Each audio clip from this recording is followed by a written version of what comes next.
기도드립니다. 성령이여, 오늘 또 선포케 하실 말씀 위에 야훼 신을 부으사 살아 역사하는 말씀이 되게 은총 내려 주옵시고, 우리의 신앙과 삶에 적용 실천되어지는 말씀 되게 성령께 간구하오며 예수님의 이름으로 기도하옵나이다. 아멘. 할렐루야.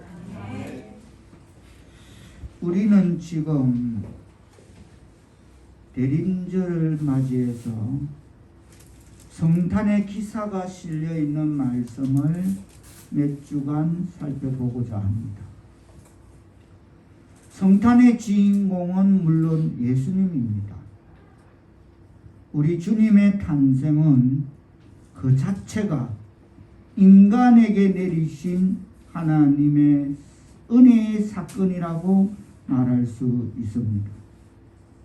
오늘 본문에 주님의 탄생의 배경이 된 이 족보도 바로 하나님의 은혜의 기념비적인 증거라고 말할 수 있습니다. 마태복음은 그리스도의 족보와 출생, 그리고 그의 조상과 그가 세상에 오신 방식에서부터 시작하고 있는 것은 그가 왕으로 약속된 메시아라는 사실을 분명히 하기 위한 것입니다. 오늘 이 시간 대림절 말씀으로 우리가 본문에 기록된 족보에 나타난 모든 인물들의 삶을 통해서 하나님의 은혜를 생각해 볼 수도 있지만, 그렇게 한 인물 한 인물을 1절로 16절에 기록된 그 인물만 다 연구하자 해도 제가 대충 보니까 한 50명, 대략 약 50명, 너무 시간이 걸릴 것 같습니다. 그래서 오늘 이 시간은 본문 말씀으로 그 중에 특별히 중요하고도 두드러진 인물들과 사건들을 중심으로 예수님의 족보에 나타난 하나님의 은혜를 살펴보고자 합니다. 다 같이 다시 한번 뜻을 생각하시며 1절 말씀 받들어 공독해 주시겠습니다.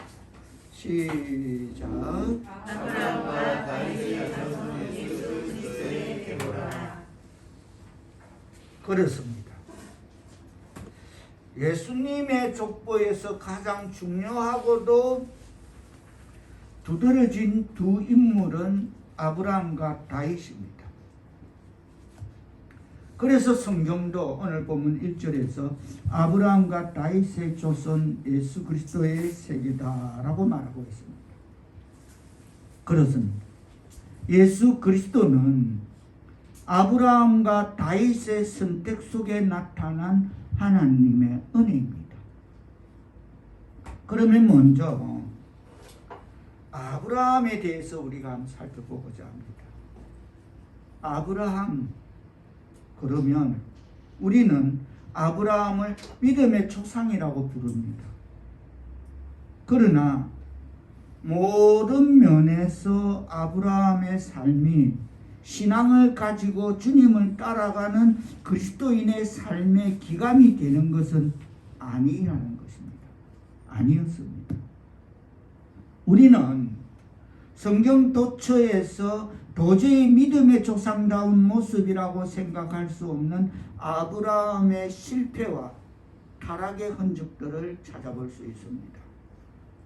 아브라함의 생애 속에서 우리를 실망시키는 가장 중요한 사건이 있다면 그것은 자기 아내를 누이라고 속이는 사건일 것입니다. 자기의 목숨을 유지하기 위해서 비겁하게 자기 아내에게 누이라고 거짓말하라고 아브라함이 사라에게 억지로 종용하는 장면에서 우리는 너무나 어처구니 없고 치사한 아브라함의 모습을 찾아볼 수 있습니다. 그런데 아브라함은 이런 거짓말을 한 번뿐이 아니라 두 번씩이나 같은 거짓말을 합니다. 누구나 한 번의 실수는 우리가 너그럽게 도와줄 수 있습니다. 그러나 세월이 흐른 후에 다른 장소에서 전과 거의 동일한 실수를 반복하는 아브라함입니다. 첫 번째 실수가 우리가 잠깐 창세기 12장에 가서 한번 살펴봅니다. 창세기 12장으로 잠깐 마태복음 1장을 돌아올 거니까 접어놓고 창세기 12장에 가보면 첫 번째 실수가 12절에 보면 다 같이 창세기 12장 12절 뜻을 생각하시며 시작. 애굽 사람이 그들을 볼 때에 이르되 이는 그의 아내라 하여 아내는 죽이고 그 배는 살리니 13절 시작. 원하건대 그대는 나의 누이라 하라. 그러면 내가 그대로 말미암아 안전하고 내 목숨이 그대로 말미암아 보존되리라 하니라. 비겁하게 자기 아내에게 누이라고 거짓말하라고 아브라함이 사라에게 억지로 종용하는 장면입니다. 이건 지금 애굽에서 일어난 일입니다. 10절에 보면 그 땅에 기근이 들었으므로 아브라함이 애굽에 거류하려고 거리로 내려가서 그가 애굽에 가까이 이르렀을 때 하고 애굽에서 있었던 사건입니다. 이게 첫 번째입니다. 두 번째는 20장으로 가봅니다. 창세기 20장.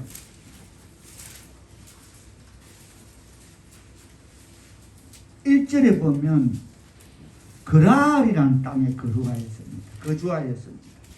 그랄 땅. 애굽하고 또 떨어진 다른 곳에 갔습니다. 거기서 2절 시작. 아브라함의 사라를 자기 유이라 하였으므로 그랄과 아비멜렉이 사람을 보내어 사라를 데려갔더니 아멘.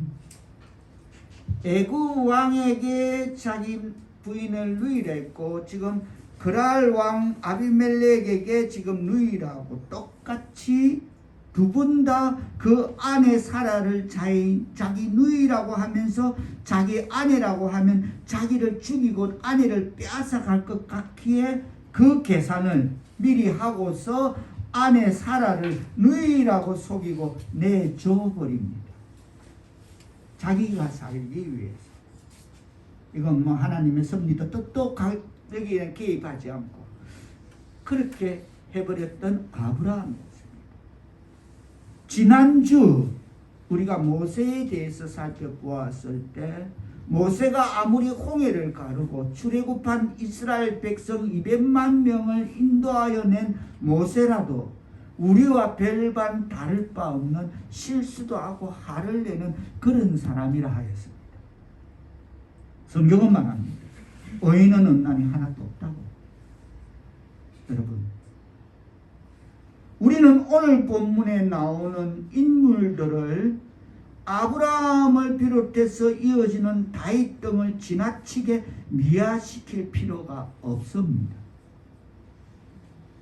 우리는 아브라함이 우리보다 뛰어난 사람이기 때문에 그리고 우리와는 전혀 다른 특별한 신앙을 가진 사람이기 때문에 하나님이 그를 뽑아서 후세 사람들에게 믿음의 조상으로 삼으셨다고 쉽게 그렇게 결론 지을지도 모릅니다. 그러나 그것은 피상적인 관찰입니다. 조금 전 우리가 창세기 12장 20장에서 살펴본 것처럼 아브라함의 생애에는 우리를 형편없이 실망시키는 인간적이고 죄인된 모습들이 있었습니다.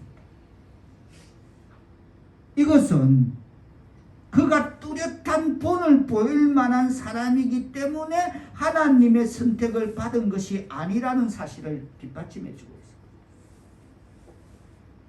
하나님께서는 아브라함의 삶의 모습이나 도덕성이나 신앙과는 상관없이 그를 뽑아서 믿음의 조상으로 세우셨습니다. 할렐루야 하면 하나님의 백성 사울교 성도 여러분, 우리 또한 약속의 기업을 천대까지 이어갈 믿음의 조상으로 뽑아 세웠음을 깨닫기를 축원합니다.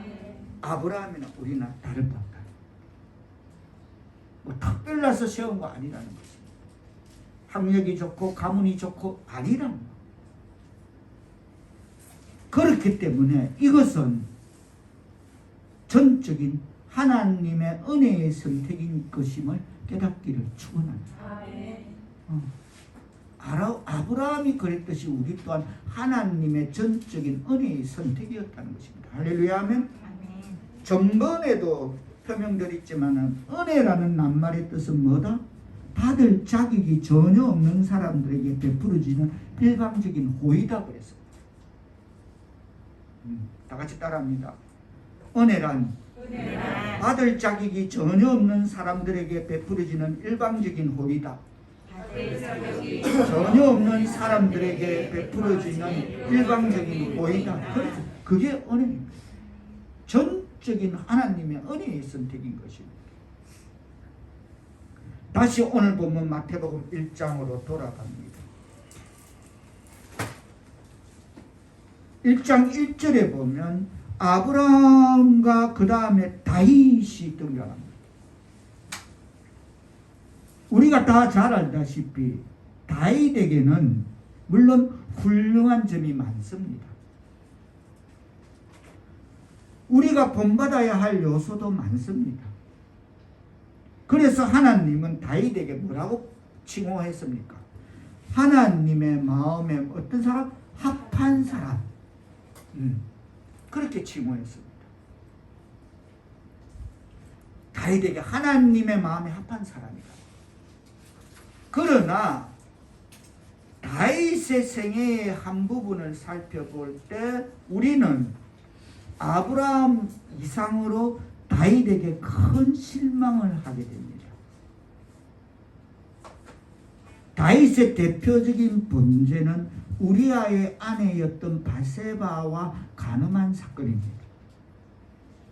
그러나 그의 죄는 거기서 끝나지 않았습니다. 그걸 은폐하기 위해서 또 바세바의 임신을 그 남편 우리아와 그 같은 날을 그 밤을 지내면서 이걸 임신 주기를 맞추기 위해서 전선에 있는 그 남편 우리아를 불러들입니다. 그 우리아가 왕의 명령을 받고 전선에서 돌아와서 그래 전선 요즘 상황이 어떤가, 전황은 어떻게 되나 이런 대충 그달기 보고를 받습니다. 그리고 충복 우리아는 열심히 설명합니다. 이렇게 해서 우리가 조금 있으면 이제 적진을 점령하고 그래 수고했다 하면서 무슨 이런 술과 상을 내주면서 오늘은 집에 가 푹 쉬어라.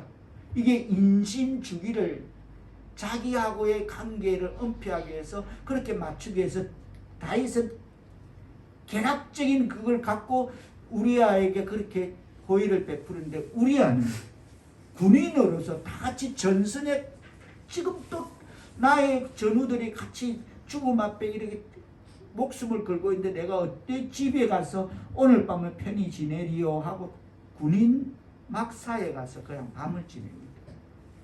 또 알고 또 보내요. 그래도 또 우리아는 군인 막사에 지냈다고 합니다. 그래서 결국 우리가 잘 아는 대로 편지를 써서 최고 사령관 전선사령관에게 그 손에 전달해라고 붙여 보냅니다. 그 전선사령관이 우리아가 갖고 온 왕의 친서를 딱 보니까 우리아를 최전방 총알바지로 내세워라. 결국 우리아를 죽이고자 계획해서 그래서 살인을 하게 됩니다. 다윗이 직간접적 살인인 거죠. 그것은 살인이죠. 살인의 동기죠. 이렇듯 다윗은 우리에게 존경을 받을 만한 특별하고도 위대한 삶을 살았던 인물이라고만은 이야기할 수가 없다라는 것입니다. 그럼에도 불구하고 이 다윗으로 하여금 메시아의 가계의 조상이 되게 하신 것은 오로지 그것 또한 하나님 은혜의 선택, 하나님의 은혜임을 깨닫기를 축원합니다. 이런 필사적 어떤 필사적 계보를 통해서 지금 예수 그리스도가 오늘 이 땅에 오신 것입니다. 그 당시 오늘 본문에 보면 족보에는 여자의 이름이 오르지 못하는 것이 어떤 그 당시의 관례입니다. 특별히 유대민족들의 족보에는 더욱더 그렇습니다. 여자 이름은 오르지 않습니다. 그럼에도 오늘 본문 3절로 보면 이 족보는 그 자체가 유대인의 전통을 파괴하는 아주 예외적인 것이라고 우리는 들여다볼 수 있습니다. 오늘 본문을 촘촘히 들여다보면 예수 그리스도의 족보에 그 당시는 여인들의 이름이 오를 수 없는 문화, 관례 속에 여인들의 이름이 실렸다는 사실도 놀랍지만 그들이 그렇게 훌륭한 여인들이 아니라는 사실이 우리를 더 놀랍게 한다는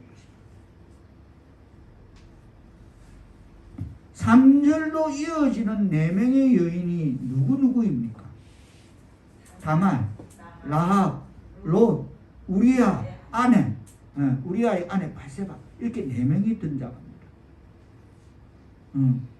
마지막 16절에 가면 이제 또 마리아가 나옵니다만, 자, 이 중에 다말과 라합과 룻은 다 이방인입니다. 먼저 3절에 기록된 다말을 살펴봅니다. 다말은 유다의 그 큰아들 엘의 큰 며느리입니다. 유다가 세 아들을 낳았습니다. 엘, 오난, 셀라 세 아들을 낳았는데 그 엘의 큰 며느리 큰아들의 부인 다말에게서 자식이 없어서 그냥 성경 창세기 38장에 보면 엘이 여호와 앞에 악함으로 그렇게 죽어버립니다. 어쨌든 죽었습니다. 그래서 그 당시 문화는 형이 죽으면 동생이 대신 들어가서 또 그 시를 받아야 되는 그런 처절한 그 시 대물림의 어떤 그런 그게 문화가 있었습니다. 그래서 유다가 두 번째 아들 오난에게 그럽니다. 야, 네가 들어가서 형수하고 시를 받아서 대를 이어야 되기 때문에 오난이 거절합니다. 싫어요. 그러자 하나님이 그것을 악으로 쳐 죽여버립니다. 죽었습니다. 세 번째 셀라는 아직 어립니다. 어린 시동생이 있어서 너무 어려. 그래서 유다가 며느리 다말에게 그럽니다. 그럼 너그 동네 딥나 친정으로 가서 있다가 셀라가 자라면 그때 이제 그걸 다시 한번 씨를 잇도록 그렇게 대를 잇도록 기회를 갖자. 그래 네 친정에 딥나로 가가 있거라 하고 약속을 하고 그랬는데, 그러다가 유다의 부인이 죽게 되자 그 뭐 마음이 허전하고 해서 친구가 딥나에 사는 친구를 뭐 찾아가서 뭐 양털 깎는 잔치를 찾아가다가 며느리 다말이 시아버지가 온다는 말을 듣고 또 약속을 지키지 않고 며느리는 항상 관심을 갖고 있는데 그 막내 동생 셀라가 장성했다는 것도 알고 있는데 부름이 없자 이래 너울 지금 같으면 차도로 어떤 걸 뒤집으시고 그 딥나에는 거리에 장녀가 없는데 장녀처럼 유혹해서 시아버지 유다와 관계를 맺고 그렇게 해서 자식을 그리스도의 계보가 뭐 처절한 몸부림의 대물림이 이어지는 것입니다.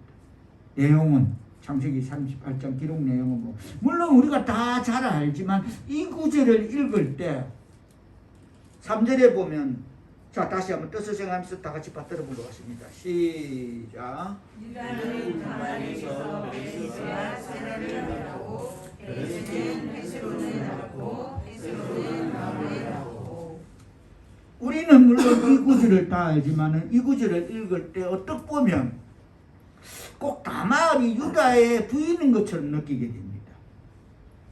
어떤 이 성경 이런 내용을 모르는 분들은 처음에 보면 근데 다말은 유다의 며느리입니다. 인간사 대를 잇기 위한 처절한 몸부림이며 최후의 수단이었습니다. 그렇게 해서 며느리가 시아버지가 그렇게 해서 대를 이어가는 그것은 참 처절한 몸부림이었으며 최후의 수단이었습니다.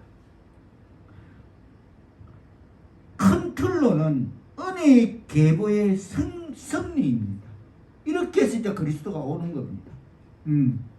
이러한 배경을 가진 다말이 예수 그리스도의 족보에 올랐던 것입니다. 자, 5절 말씀 떠서 생각하면서 받들어 보는 겁니다. 시작. 살몬은 라합에게서 보아스를 낳고 보아스는 롯에게서 오벳을 낳고 오벳은 이새를 낳고 살몬은 라합에게서 보아스를 낳았다. 라합은 우리가 잘 아는 대로 여리고의 기생이었습니다. 더 정확하게 요즘 버전으로 말하면 여리고의 매춘부였습니다. 여리고의 매춘부였던 라합이 바로 예수님의 족보에 실려 있는 것입니다.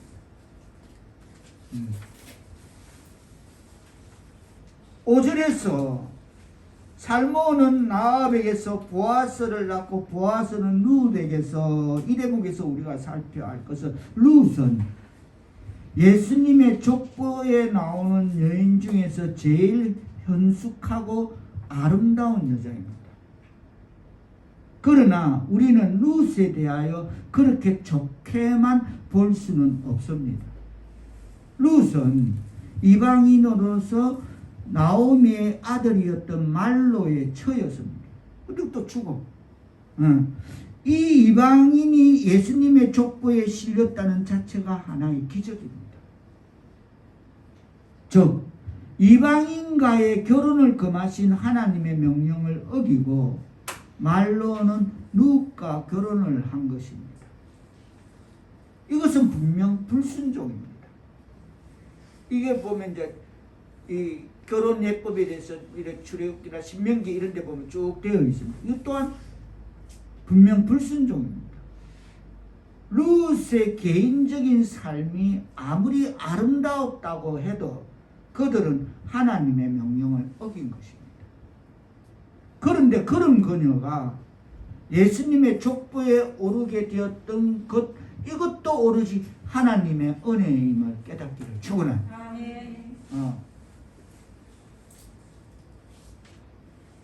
다음은 우리아의 아내 6절에 보면, 자 6절 떠서 가면서 받들어 보도록 하십니다. 시작.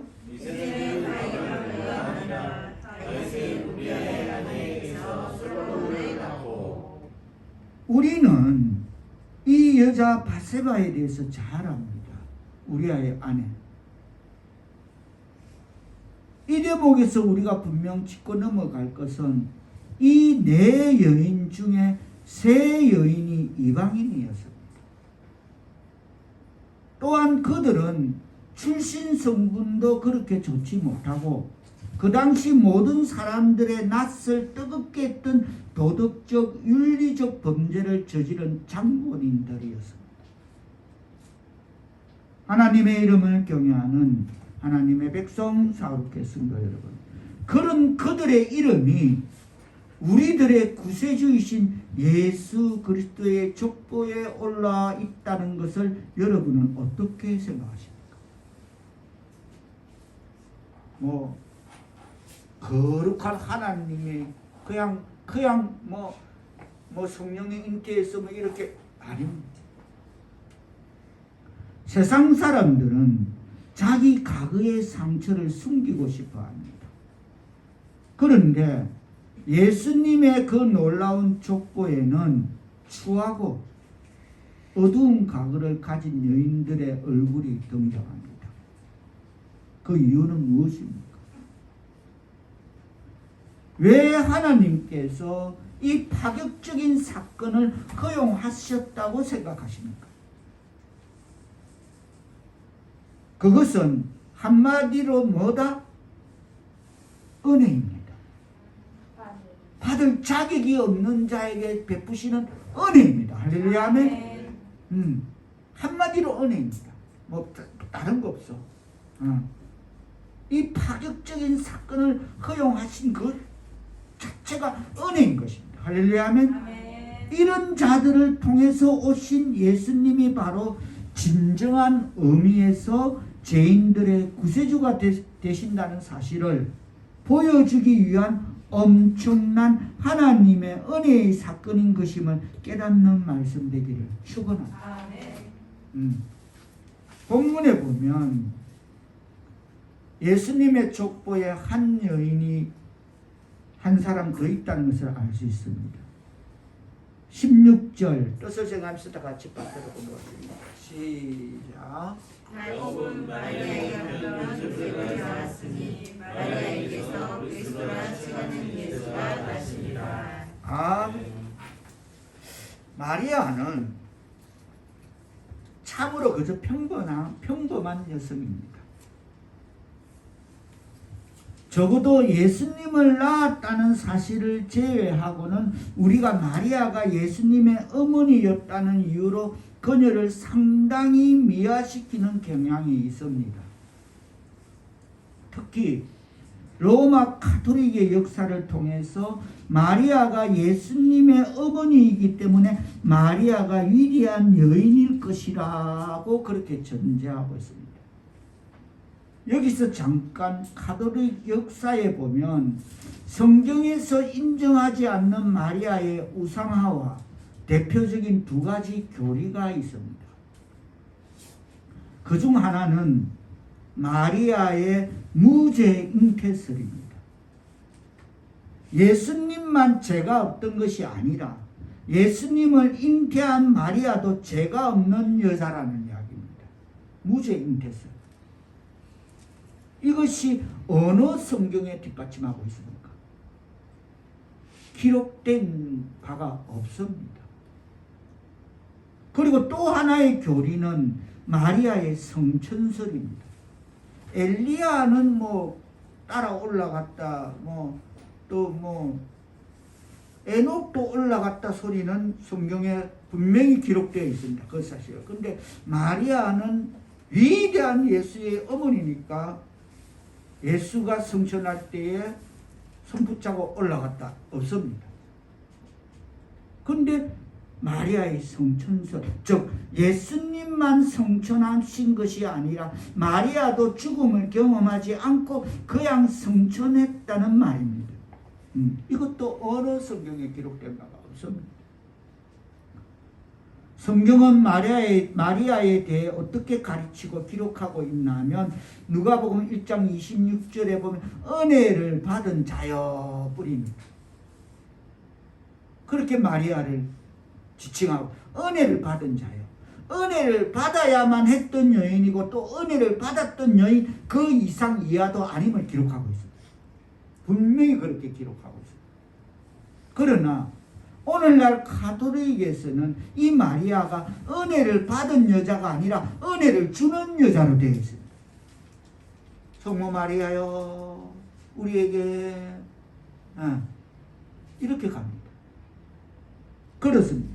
마리아가 기도와 경배의 대상이 되고 있고 그녀를 통해서 은혜가 오는 것처럼 생각하고 있습니다. 아시죠? 다 아는 거 아니에요. 이거 교리 떠나서. 그러나 성경은 마리아를 그렇게 묘사하지 않습니다. 다시 말해서 그녀는 은혜를 받은 여인이지 우상화될 수 있는 대상은 아니다라고 명확합니다. 우리 모두가 하나님의 은혜를 필요로 했던 은혜의 수혜자일 뿐이다. 할렐루야 하면 누구나 은혜를 필요로 하는 수혜자일 뿐이다. 그 이상 이하도 아니다. 우상은 더더욱 아니다. 은혜를 주는 자는 공급자는 그건 말이 아니다. 그녀는 결코 은혜를 수혜하는 사람이지 절대 은혜를 공급하는 사람은 아니라는 것입니다. 그래서 가톨릭에서는 마리아를 하나님의 어머니라고 말할 정도로 그녀를 높입니다. 그래서 은혜를 공급한다고. 예수님이 하나님이시니까 그분을 낳은 마리아는 하나님의 어머니라는 것입니다. 주장. 그러나 이것은 단순히 예수님을 낳은 어머니라는 사실에 관한 존경스러운 높임의 표현이 아니라 경배의 대상으로서 마리아를 지칭하고 있다는 것입니다. 이것은 비성경적인 마리아의 우상화입니다.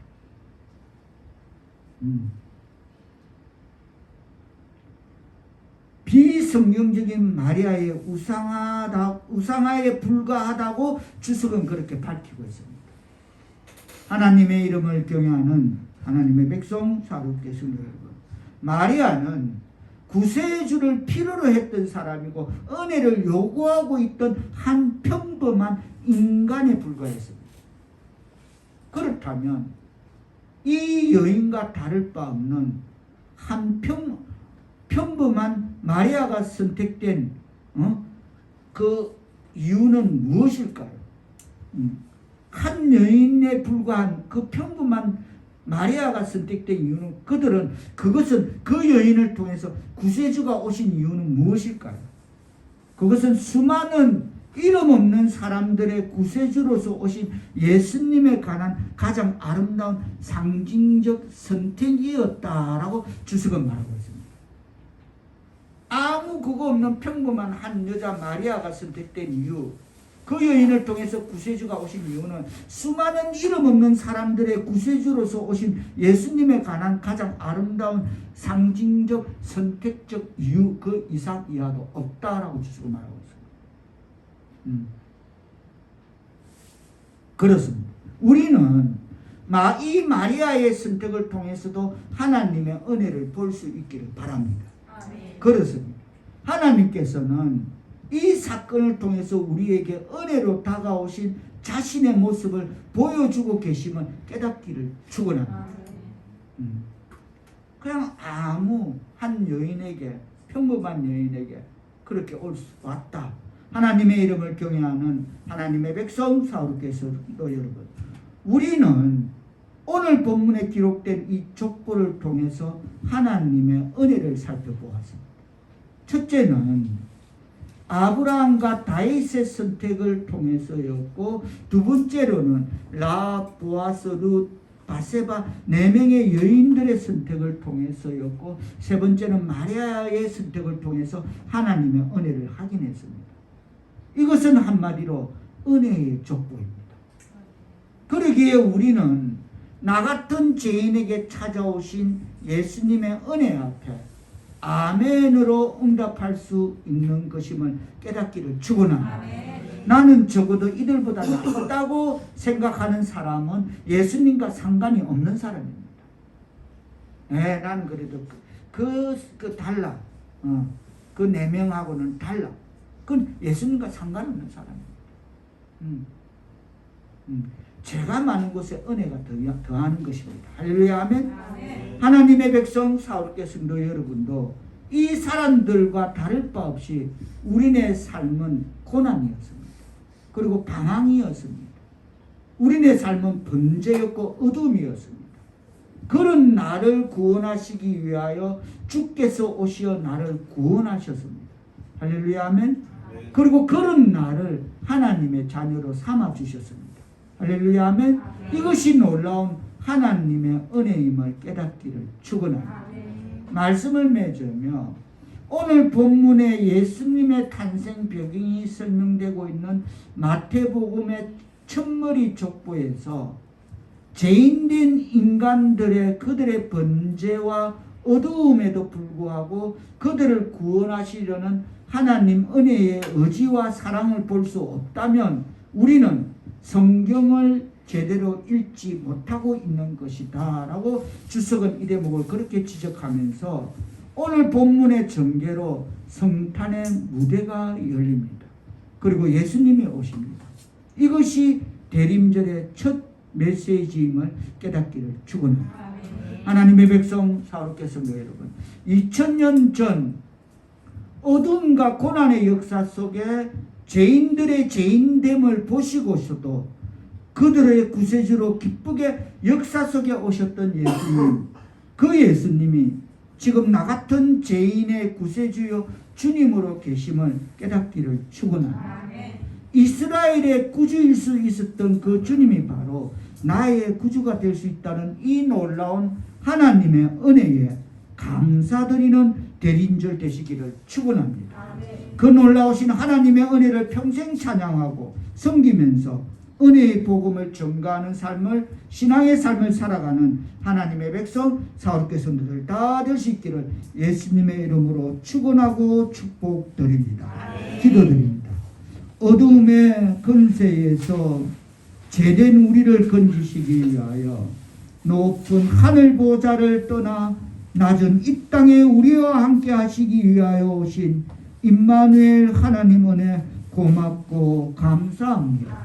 성령이여, 우리의 죄와 허물을 대속해 주신 은혜를 영원히 찬양드리는 하나님의 백성 사울교회 성도들 다 되게 하시어 우리로 하나님 영광 나타내고 우리로 하나님 영광 거두어 주옵소서.